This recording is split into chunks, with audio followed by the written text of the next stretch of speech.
I'm Jim. Today you're in Jim's Garage.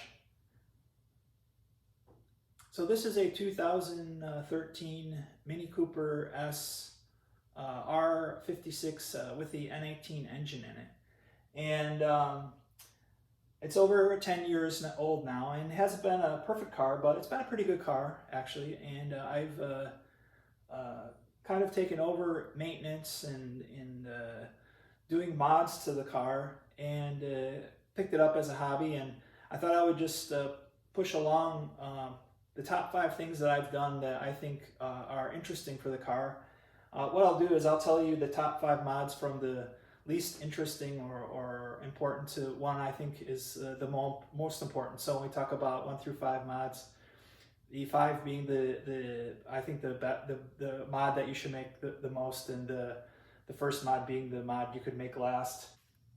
Okay, one of the easiest mods you can do, and the first mod I recommend, is putting on one of these metal heat shields over the turbo. The turbo has a lot of heat generated from it, and it wants to migrate up into all the trim. And I end up having to place a number of trim parts that were in the front of the Mini Cooper here, largely because this turbo is so hot.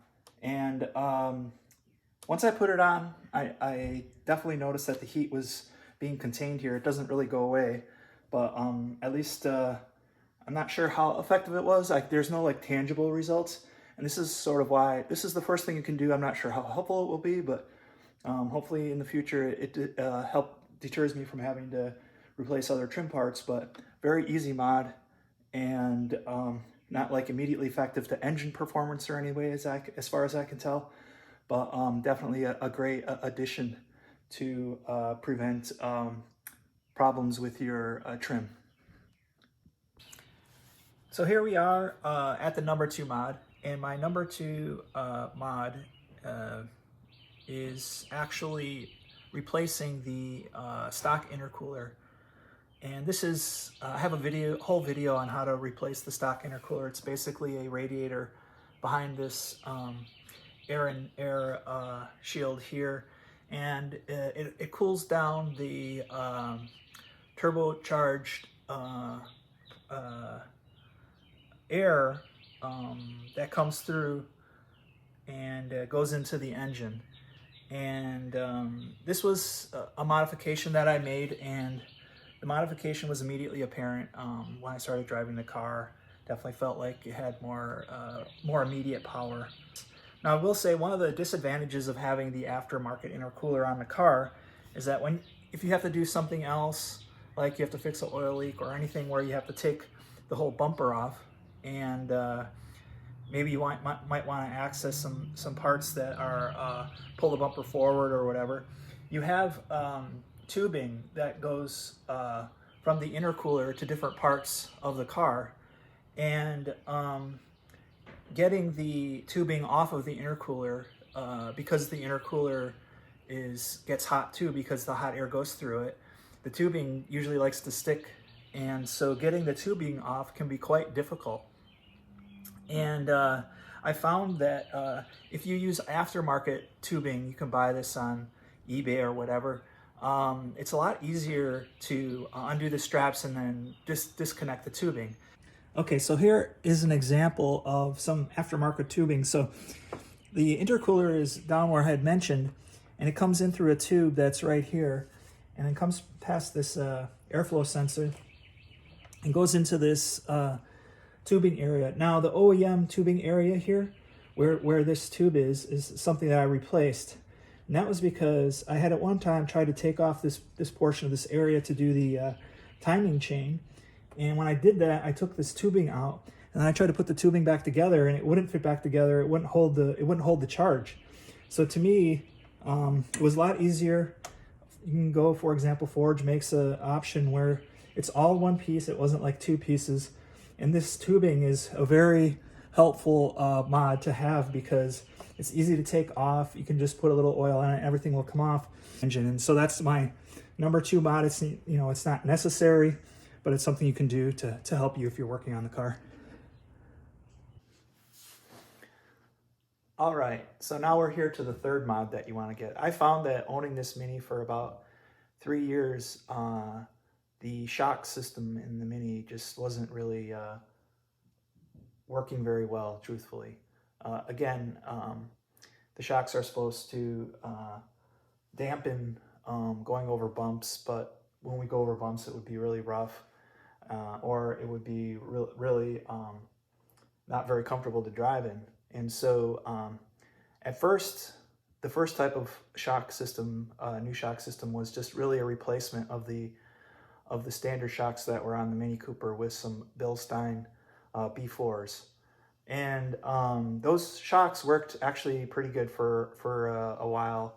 The Bilsteins were comfortable. I could go over large speed bumps, not have to come to a stop, that I could go some decent speed, and it would be pretty good way to control the car's bumps. Now, of course, after a while, I was intrigued about getting coilovers, and I have put some coilovers on the Mini here now. And I was concerned about getting coilovers and the car being too low. We have a ramped driveway, and I didn't really want to be rubbing on the ramped driveway. And so I have actually now put on some Öhlins R56 coilovers. And from my research, those were the coilovers that you could put on the car. They have adjustment damping, so you can go in and adjust how springy or how damp you want it. They also have some internal system that's supposed to make bumps that you hit at low speeds and bumps that you hit at high speeds to be less impactful.